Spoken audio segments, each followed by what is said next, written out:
ఓం శ్రీమాత్రే నమః.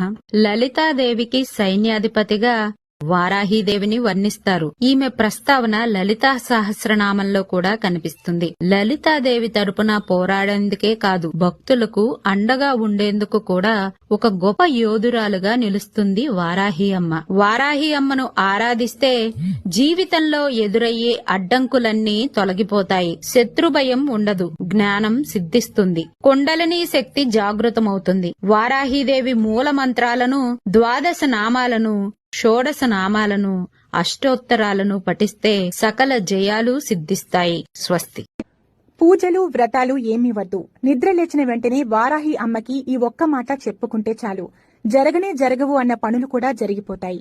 మంత్రాలు రావని, నోరు తిరగడం లేదని బాధపడేవారికి ఈ మాట చాలా సులభంగా ఉంటుంది. కేవలం నిద్ర లేచిన వెంటనే 2 చేతులు మీరు చూసుకుని అందులో మీకు అమ్మవారు ఉన్నారు అనేటువంటి భావన చేసుకుంటూ మనస్ఫూర్తిగా వారాహి అమ్మను నమ్మి ఈ మాట పైకి జపిస్తూ ఉండాలి. మరి ఆ మాట ఏంటి అంటే, నర్పవి నర్పవి ఇలా నర్పవి అని మీకు ఎన్నిసార్లు వస్తే అన్నిసార్లు, 9 సార్లు, 11 సార్లు, 21 సార్లు, ఇలా ఎన్నిసార్లు అయినా అనుకోవచ్చు. ఈ మాటను కనుక మీరు జపించినట్లయితే ఒక మ్యాజికల్ వర్డ్ లాగా ఈ మంత్రం మీకు పనిచేస్తుంది. ఎలాంటి కష్టాల్లో ఉన్నా, ఎలాంటి ఆటంకాలు వస్తున్నా, ఎలాంటి ఇబ్బందుల్లో మీరున్నా అవన్నీ తొలగించేస్తుంది అమ్మవారు.